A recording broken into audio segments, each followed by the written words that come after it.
નમસ્તે મિત્રો, ગુજ્જુ ટિપ્સ વાળા ચેનલમાં આપનું હાર્દિક સ્વાગત છે। તો મિત્રો આપણે આજના વિડીયોમાં વાત કરવાના છીએ કે આપણે કોઈ પણ દસ્તાવેજનું આપણે ટોકન લેતા પહેલાં આપણે એ ટાઈમ ખાલી છે કે નહીં તે જોવો હોય તો આપણે કઈ રીતે જોઈ શકાય તેના વિશે આપણે આજે ચર્ચા કરવાના છીએ।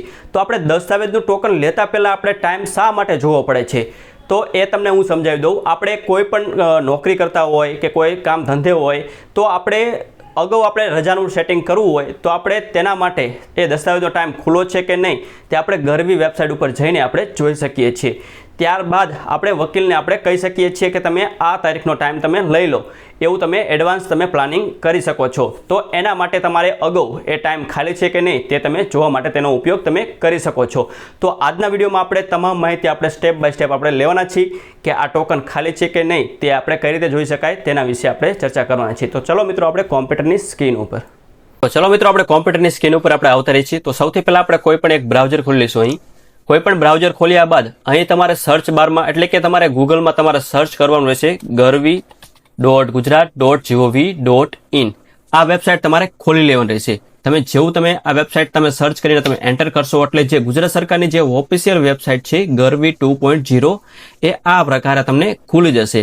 તો મિત્રો આ ગરવી 2.0 વેબસાઇટનો ઉપયોગ શા માટે કરવામાં આવતો હોય છે એવો તમને મનમાં એવો સવાલ થાય છે।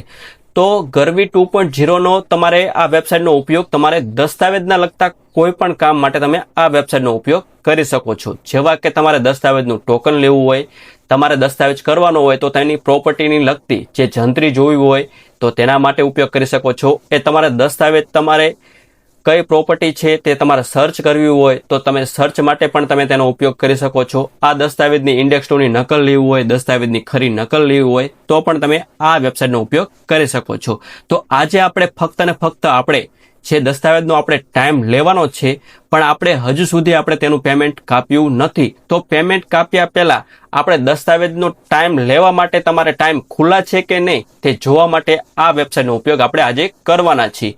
તો ઘણા બધા નોકરિયાત લોકો હોય છે તેને રજાનું સેટિંગ કરવું જરૂરી છે।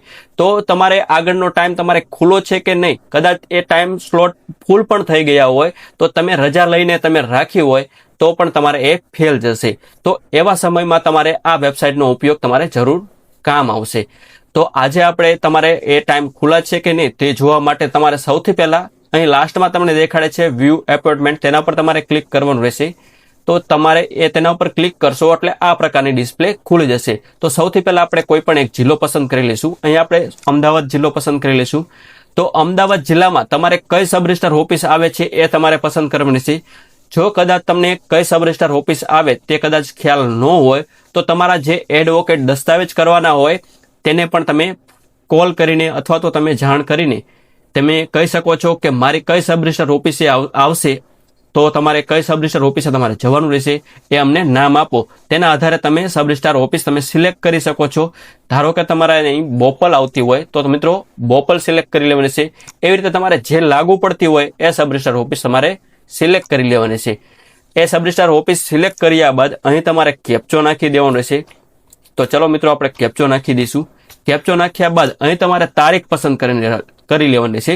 ધારો કે આજની તારીખ 21/9/2025 થઈ છે તો કાલનો ટાઈમ આપણે જોવો છે કે 22 તારીખે ટાઈમ ખુલ્લા છે કે નહીં તો એ ટાઈમ તમને અહીં બતાવી દેશે। ધારો કે અહીં મેં કાલનો ટાઈમ નાખ્યો 22/9/2025 તો અહીંયા કાલના ટાઈમ ખાલી ફક્ત ને ફક્ત 4 જ ટાઈમ ખુલ્લા છે। તો આવી રીતે તમે અલગ અલગ જે આપણે નરોડા નાખીએ તો એવી અલગ અલગ સબ રજિસ્ટ્રાર ઓફિસ સિલેક્ટ કરીને તમે અહીં જોઈ શકો છો કે આગળના ટાઈમ ખુલ્લા છે કે નહીં। તો આપણે 22 તારીખ અહીં 23 તારીખ નાખી દઈશું। તો અહીં મેં 23 તારીખ નાખી તો ડાયરેક્ટ સીધું અહીં તારીખ દેખાડી 1/10/2025। જો તમે આજે નરોડા જે સબ રજિસ્ટ્રાર ઓફિસ નાખી તેમાં કેવું દેખાણું, મેં 23 તારીખ નાખી તો ડાયરેક્ટ અહીં સીધી 1/10/2025 એટલે કે તેનો મતલબ એમ થાય છે કે 23, 24, 25, 26, 27 એમ કરીને તમારે 1/10 સુધીના તમામ ટાઈમ અહીં ફૂલ થઈ ગયા છે। તો એવા સમયમાં જો તો તમે મિત્રો 25 તારીખે દસ્તાવેજ કરવાના હોય તો તમે મિત્રો 25 તારીખની રજા તમે કદાચ લઈ લીધી હોય ભૂલે ચૂકે અને કહી દીધું હોય કે મારો ટાઈમ 25 તારીખે લઈ લીજો પણ હજુ સુધીમાં એ એડવોકેટે ટાઈમ ન લીધો હોય તો એવા સમયમાં તમારે એ 25 તારીખની તમને દસ્તાવેજનો ટોકન તમને નહીં મળે તો તમારો એ રજા તમારે ફેલ જશે। તો એવા સમયમાં તમારે આ કામ આવશે કે આ જોઈને તમે ખ્યાલ કરી શકશો મારે 2 તારીખે અહીં ટાઈમ ખુલ્લા છે, તો આ 2 તારીખની તમે તમારા એડવોકેટને કહી દો કે આ ટાઈમ અત્યારે લઈ લો, 2 તારીખનો અત્યારે ખુલ્લા છે, તો એ ટાઈમ તમે લીધા બાદ તમે 2 તારીખની તમારે રજા કન્ફર્મ તમે કરાવી શકો છો. તો આવી રીતે આ વેબસાઇટનો ઉપયોગ તમે કરી શકો છો. જો મિત્રો આજનો વિડીયો તમને ગમ્યો હોય તો અમારી ચેનલને તમે સબસ્ક્રાઇબ કરી દેજો અને બાજુના બેલ આઇકન ઉપર ક્લિક કરી દેજો, જેથી કરીને તમને આવા જ પ્રકારના વિડીયો તમને મળતા રહેશે. તો ચલો મિત્રો, આપણે આજે રજા લઈએ. જય હિન્દ, જય ભારત.